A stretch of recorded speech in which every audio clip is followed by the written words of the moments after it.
Good morning, everyone. In this video, I'm going to be going over a couple of things from the practice set.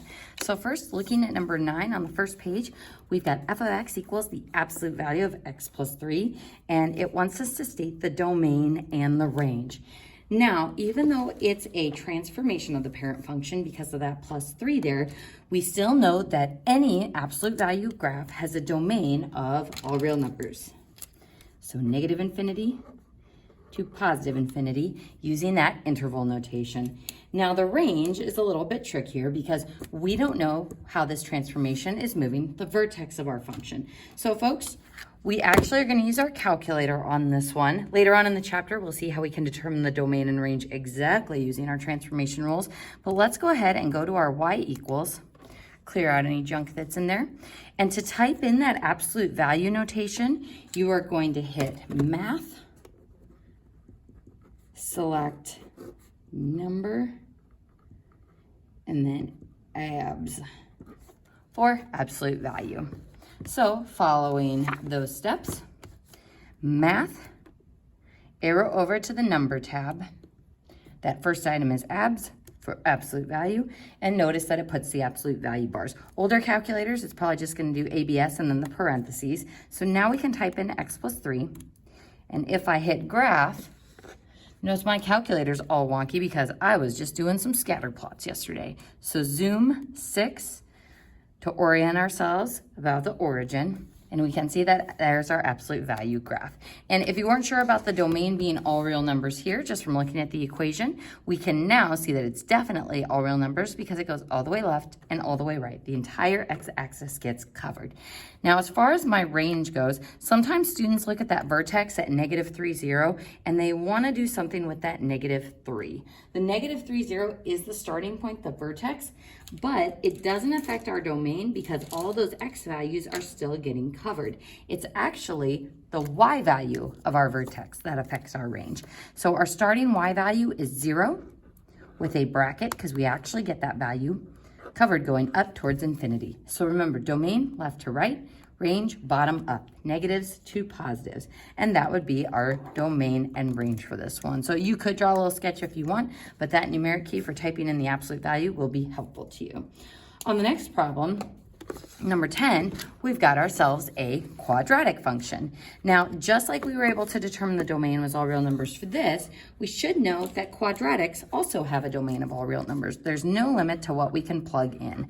But because of that negative, the plus 7, and the plus 17, or those transformations, our range is going to be effective because our vertex is going to move. So folks, we're going to go ahead and type in this equation to our y equals. So negative parentheses x plus 7 squared plus 17. Oh boy. And so we can see that our quadratic goes up and then it comes back down. Now, for the range, we can tell that from the bottom up, my graph is starting at negative infinity for my range. But as far as where my y values stop, we're going up, going up, going up. They are going to stop at that vertex point. So we need to figure out where that vertex is. There's a couple of different ways to figure it out, but what I would do to find that vertex is I would look at the table. So a reminder, second graph to look at the table. And if we look at these values and go, how on earth am I supposed to tell which one of these is the vertex? Recall that on the first page of our notes,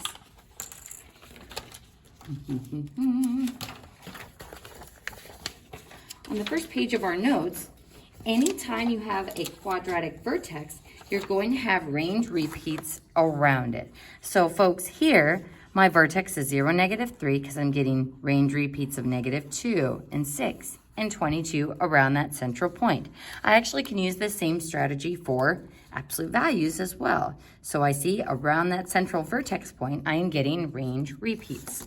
So if we look at our table, we can see that we start getting range repeats at, let's see, right here. So 16 and 16, 13 and 13, 8 and 8. So that central vertex point is negative 7, 17. So I can tell from my table, those are the coordinates of my vertex. Another way to determine that vertex is we can zoom out a little bit. And we can use a calculator key sequence to find that vertex point. Second trace takes me to calculate. Maximum, because we want to find that high point. I go a little bit left of the vertex for my left bound and press enter. A little bit right of the vertex and press enter. Enter for the guess. And that also tells me my maximum or my vertex is at -717. Now, again, folks, later on in this chapter, we're going to figure out how to use transformation rules to figure out exactly where that vertex is. So this is kind of an intro to show that it would be nice if we could find these vertices directly, because that would tell me how to calculate my domain and range exactly. So going back to this problem, our range stops at a y value of positive 17 with a bracket, because since that's the vertex, we actually get that value. So folks, that will help you out on those couple of problems. So just look at your calc table to figure out your vertex. So look at table to determine your vertex. There's one more problem that I wanted to look at on this page just to explain a little bit further. That is number 12. It says determine S of 14,000 and what is wrong with this value. And folks, what I mean by that is, and what is wrong with this value in the context of the story problem. So in the context of the story problem.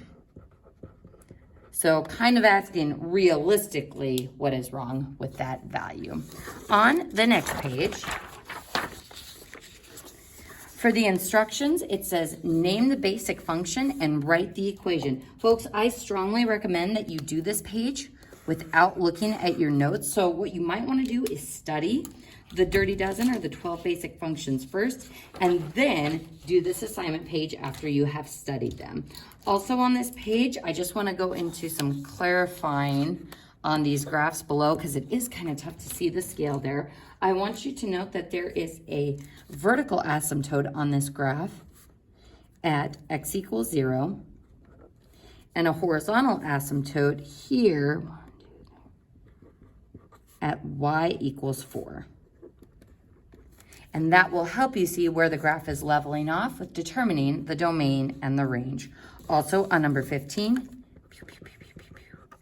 we can see that our graph is leveling off horizontally at a horizontal asymptote at y equals 0. So that will give you some help on those 2 pages of the homework. Ooh, also going back to the first page, make sure that on those first 4 problems, that if those are not functions, you be sure to explain why. And it can be as simple as domain doubles, or if you are looking at a graph, fails the vertical line test. So make sure you explain your answers there.